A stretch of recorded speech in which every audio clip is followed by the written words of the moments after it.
Bonjour à vous. Le cabinet itinéraire avocat, il a été constitué en 2008.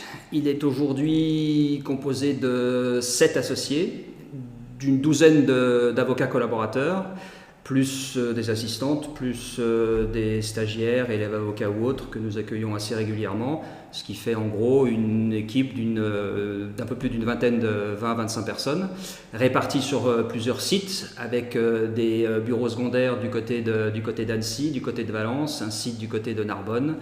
Le cabinet, c'est à la fois du conseil, à la fois du contentieux, mais c'est surtout un cabinet qui est entièrement dédié au droit public en général et droit des collectivités en particulier, avec globalement quatre grands secteurs, 4 grands pôles d'activité que sont l'urbanisme domanialité, la commande publique au sens large, la fonction publique et l'institutionnel et la coopération intercommunale. Avec ces 4 domaines-là, on essaye de couvrir, on va dire, l'essentiel du champ d'action des collectivités.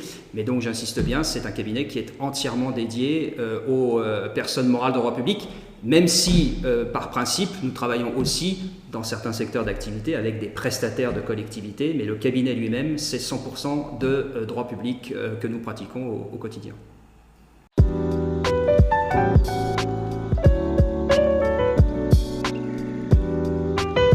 Alors, la métropole de Lyon, il nous faudrait sans doute beaucoup de temps pour en parler précisément et pour tenter de faire le tour de la question. C'est un outil qui a plus de 10 ans, et donc c'est vrai que du coup on a maintenant un peu de recul, si je puis dire. C'est un outil, on l'oublie souvent, et là aussi j'en suis un peu triste, mais c'est un outil unique en France. C'est la première fois, alors sur un terrain strictement juridique, qu'une structure de coopération intercommunale se transforme en collectivité territoriale, certes à statut particulier, mais en collectivité territoriale. Et donc c'est une évolution majeure qui s'est traduite dans les faits par la suppression d'une des fameuses couches du célèbre millefeuille, le millefeuille administratif dont on nous parle j'allais dire trop souvent. En l'occurrence, ici, à Lyon, au cœur de la métropole, nous sommes le seul territoire national sur lequel il n'y a plus d'institution départementale pour une simple et bonne raison, c'est que la métropole a fusionné avec le département, et donc l'institution départementale en tant que telle n'existe plus sur le territoire de la métropole. Évidemment, la totalité des compétences dévolues initialement au département a été intégrée dans les services de la métropole, avec évidemment une continuité juridique. Mais c'est vrai que c'est à la fois une première, c'est à la fois inédit. La question c'est, avec le recul que nous avons désormais, s'agit-il d'un exemple qui restera isolé ou d'un modèle qui pourra servir à d'autres territoires? J'allais dire que la question peut se poser aujourd'hui.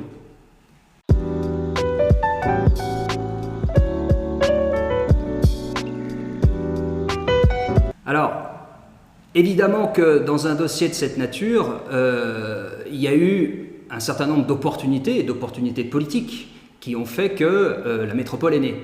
Il ne faut pas oublier que le grand instigateur de ce projet, c'est l'ancien maire et président du Grand Lyon, Gérard Collomb, qui a à la fois initié, qui a beaucoup travaillé pour faire en sorte que la métropole, statut collectivité territoriale, voit le jour.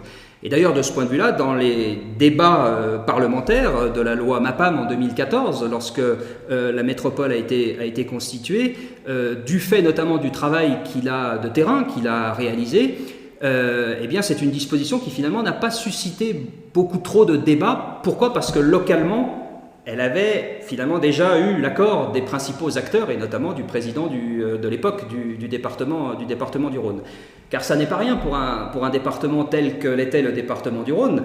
Il ne faut pas oublier que le département du Rhône, ce faisant, avec la création de la métropole, il a perdu les 2/3 de sa population, une bonne partie de ses ressources et de ses richesses. Et donc le département du Rhône versus 2026, évidemment, n'est plus et n'est pas du tout le département versus 2015. Ça, c'est une certitude. Et maintenant, la question de savoir si cela pourra être reproduit sur d'autres territoires, certains y ont pensé, mais il est clair que justement, au regard de cette conséquence qui se traduit mécaniquement et nécessairement par une baisse du pouvoir et une baisse significative du pouvoir de tel ou tel département. Il est clair qu'aujourd'hui, les départements qui seraient susceptibles, on va dire, d'être concernés par la création d'une métropole versus Lyon, eh bien, qu'on regarde du côté du nord avec la métropole de Lille, du côté de la Gironde avec la métropole de Bordeaux, du côté éventuellement de Nice avec les Alpes-Maritimes, du côté de Toulouse avec le département des Hautes-Pyrénées, ou a fortiori Marseille avec les Bouches-du-Rhône, eh bien, à chaque fois, vous avez des départements très puissants. Et lorsque la question a été à peine effleurée lors de certains débats au Sénat, bien évidemment que les présidents concernés sont montés au créneau pour dire non, l'exemple lyonnais est un exemple, il doit rester un exemple, mais en tout cas il n'a pas vocation à essaimer sur le territoire.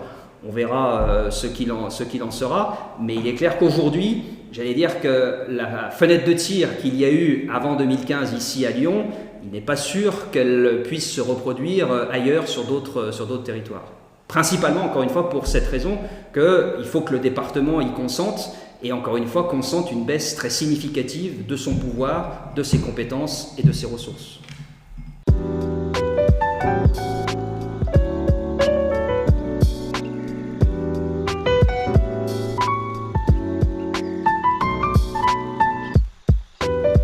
Alors, vous avez raison d'évoquer les différentes typologies de métropole, parce qu'aujourd'hui, précisément, on a bien différents outils qui portent le nom de métropole. Sans compter qu'on a parfois des outils qui s'intitulent métropole et qui juridiquement n'en sont pas. Donc, ce qui évidemment ne facilite pas la bonne lisibilité. Alors déjà, la métropole du Grand Paris, d'ailleurs qui fait l'objet de débats, certains souhaiteraient qu'on y revienne et qu'on revienne sur la création de cette métropole du Grand Paris. La métropole du Grand Paris, c'est un outil qui n'a presque rien à voir avec les autres métropoles du territoire, parce qu'en fait, c'est un assemblage de structures de premier niveau. Et donc, c'est plutôt un regroupement de regroupements. Et donc, de ce point de vue-là, on va dire qu'alors elle n'est absolument pas comparable avec la métropole de Lyon, et qu'elle suscite, la métropole de Paris, beaucoup d'interrogations sur une problématique très simple, c'est qui fait quoi ?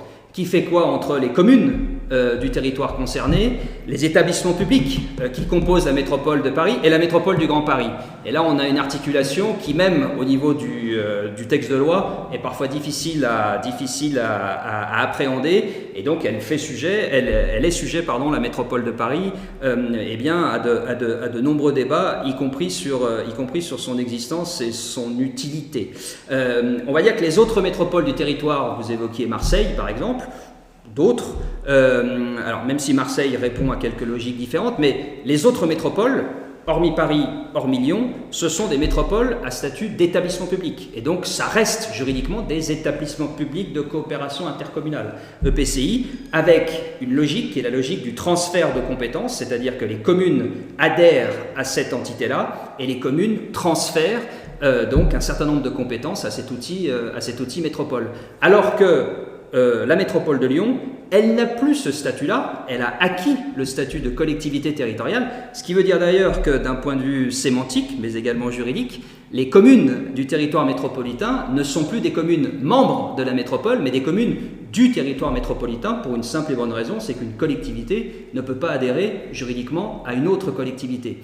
Donc on a une différence de nature, et on a surtout en fait une différence notable, et qui s'illustre à travers le scrutin à venir des 15 et 22 mars prochain, c'est que les conseillers métropolitains eh bien, sont élus et selon un mode opératoire qui est complètement déconnecté du scrutin municipal. On aura ici 14 circonscriptions métropolitaines avec des contours qui n'épousent pas directement les contours des communes. Et ça, c'est encore une fois unique, car il n'y a qu'ici, sur le territoire de la métropole de Lyon, qu'on aura élection au suffrage universel direct des conseillers métropolitains. Partout ailleurs, que ce soit notamment à Marseille, Bordeaux, Lille, sur le territoire des autres métropoles, on sera sur le fameux système dit du fléchage, comme sur le reste d'ailleurs du territoire national, où chaque citoyen eh bien, verra sur son bulletin de vote 2 colonnes, une colonne correspondant aux candidats pour les élections au poste de conseillers municipaux et une autre colonne correspondant donc aux élus qui vont siéger dans les assemblées délibérantes des EPCI, conseil communautaire ou conseil de la métropole. Donc on a d'un point de vue de la gouvernance évidemment un régime qui est fondamentalement différent, et la question, et c'est aussi celle des compétences, c'est-à-dire que les compétences qui sont celles des métropoles dites de droit commun, autres que celles de Lyon, eh bien, sont des compétences qui, encore une fois, ne sont issues que de ce que les communes ont expressément transféré à la dite métropole. Alors que du côté de la métropole de Lyon, on a des compétences de principe et qu'on est plus sur un système dit de compétences d'attribution.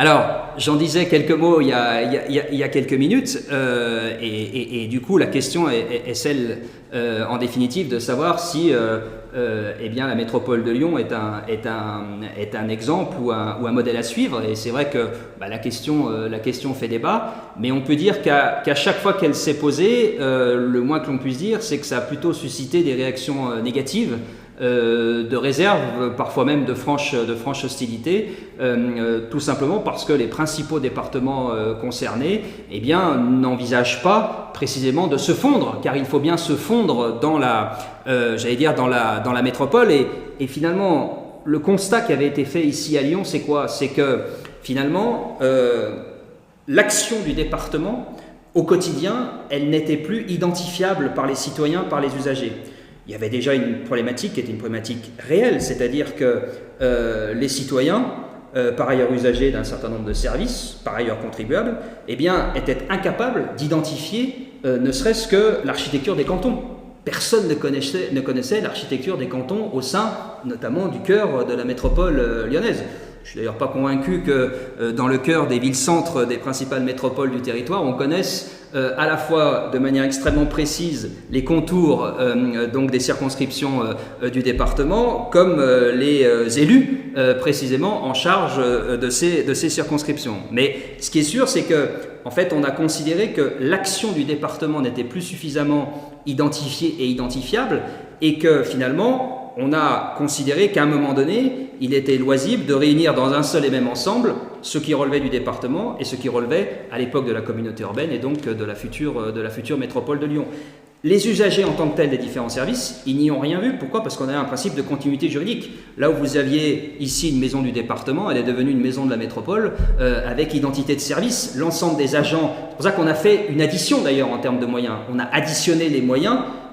Certains auraient voulu qu'on en soustrait pour des questions de mutualisation, mais c'est bien une addition de moyens qu'on a fait. La totalité des moyens qui étaient ceux du département du Rhône, donc sur le territoire métropolitain, ont été évidemment intégralement intégrés dans les services de la métropole.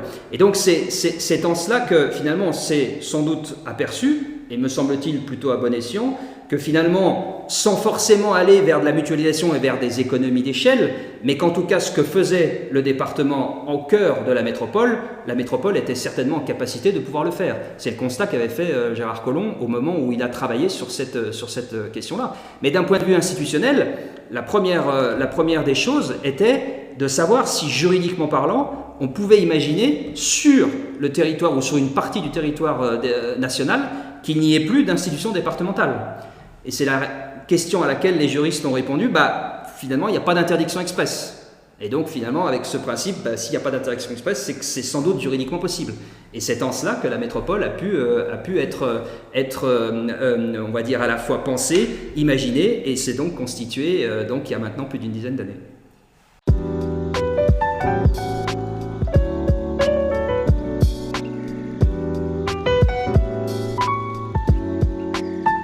Alors, contentieux, la création en son temps, elle a suscité pas mal de réactions, y compris au sein des services à l'époque de la communauté urbaine devenue métropole de Lyon. Donc il y a eu de ce point de vue-là on va dire des difficultés. Mais c'est vrai que j'ai tendance à dire qu'aujourd'hui, alors même si le citoyen l'ignore bien souvent, mais que ça y est, les choses se sont faites, si je puis dire. Et après 10 ans, là aussi, on pourrait éventuellement regarder d'un peu plus près notamment les relations financières et le mode opératoire financier qui s'est opéré de par la loi, justement pour opérer cette transition entre les compétences départementales et les compétences métropolitaines.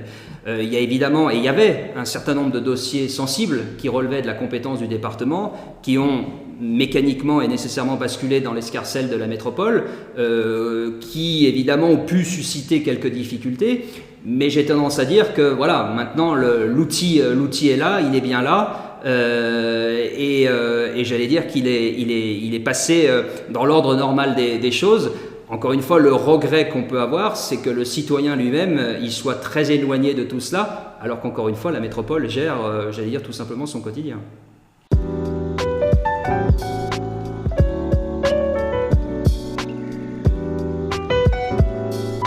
Alors, oui, on pourrait effectivement le penser, parce que, comment dire, le citoyen, qui est à la fois contribuable, qui est à la fois usager, il a au moins, bien souvent en fait, cette triple casquette, il est forcément intéressé par les décisions, par les orientations qui vont être celles prises par la métropole, encore une fois, s'agissant d'orientations qui sont essentielles en matière de développement économique, en matière de mobilité, en matière de gestion des principaux services publics locaux, que sont l'eau, l'assainissement, les déchets, et donc évidemment qu'il est directement concerné et impacté. Après, la question c'est... est-il insatisfait et finalement fait-il quelque chose pour essayer de combler cette insatisfaction, notamment démocratique? Justement, j'ai tendance à penser que le mode d'élection, qui est désormais un mode d'élection direct sur des circonscriptions métropolitaines et exclusivement métropolitaines, lui permet en tout cas de donner son avis tous les 6 ans à l'occasion précisément du scrutin métropolitain.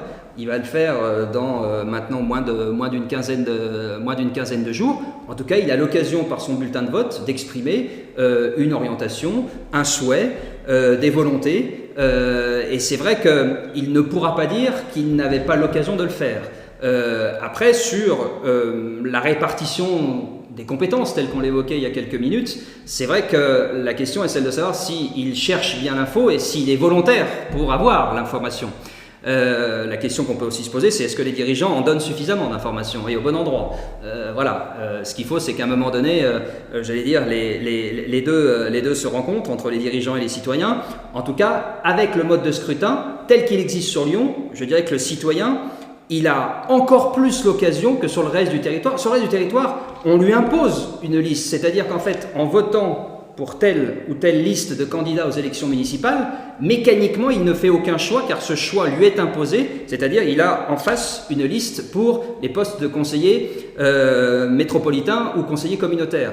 Là, pour le coup, on a un scrutin métropolitain qui est complètement déconnecté du scrutin municipal. Il a la capacité, encore une fois, d'exprimer son choix et d'exprimer librement son choix.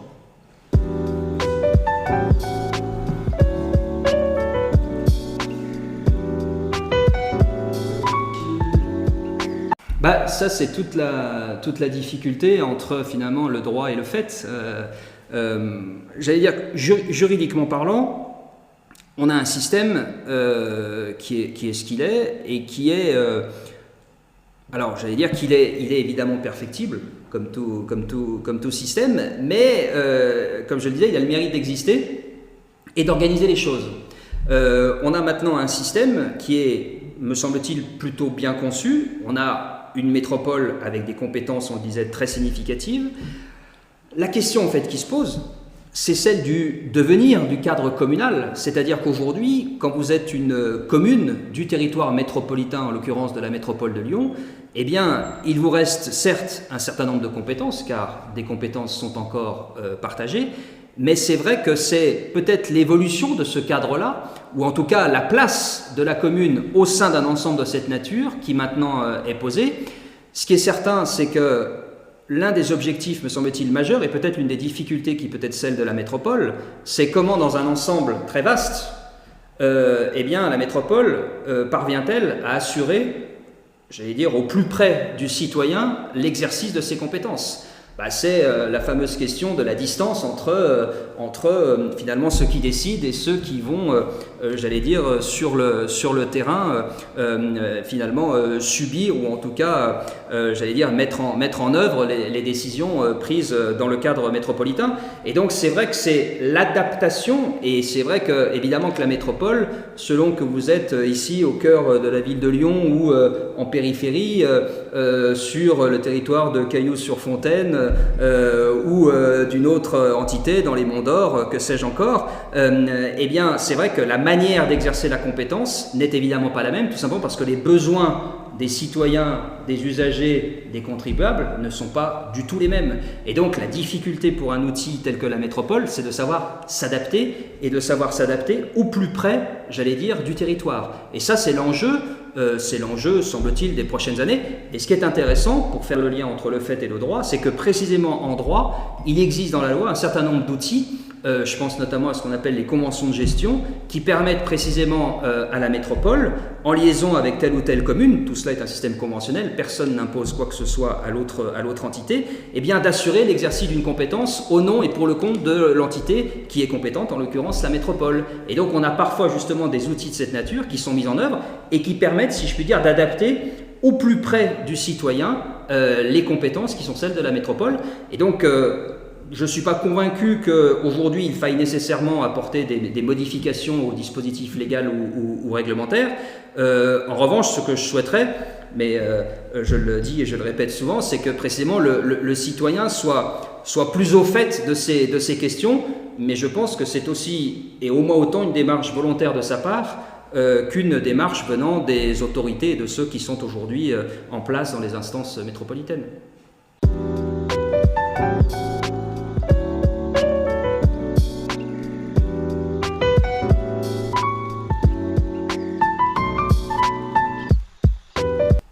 Très bonne question. Alors c'est vrai qu'il y a quelques années, quand on posait la question, on disait précisément on n'a pas encore suffisamment de recul. Là, j'allais dire que 10 ans, c'est au-delà de l'âge de raison. Donc on pourrait, il y a d'ailleurs, si je ne me trompe pas, il y a quelques mois au Sénat, il y a eu justement un travail fait sur globalement, finalement, l'outil métropole tel qu'il avait été constitué et soumis à l'épreuve des faits.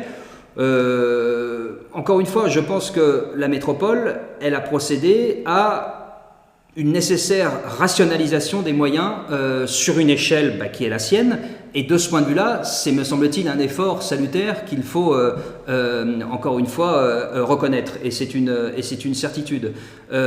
Encore une fois, on le disait, il n'est pas sûr du tout que l'exemple soit reproductible de manière, en tout cas, aisée sur d'autres territoires. Ce qu'il faut bien, me semble-t-il, appréhender, c'est que, finalement, globalement, ces problématiques de coopération fonctionnent malgré tout lorsqu'il y a une volonté commune et partagée par le plus grand nombre.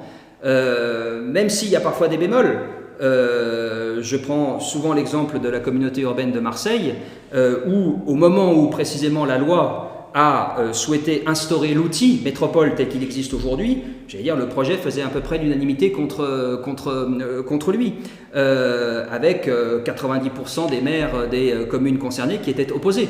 Et pour autant, le législateur l'a imposé.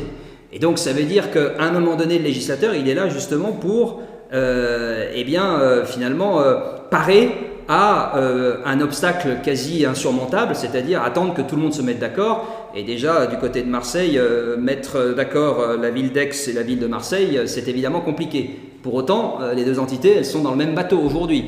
Voilà. Mais donc ça veut dire que il faut, et d'ailleurs c'est toute la construction un peu de notre système, il faut jongler en permanence entre finalement forcer parfois un peu la main des élus locaux, mais j'ai tendance à dire que du côté de Lyon, eh bien, il y a eu encore une fois ce gros travail fait par l'ancien maire et président qui a finalement, encore une fois, fait en sorte que le projet, à un moment donné, il puisse voir le jour.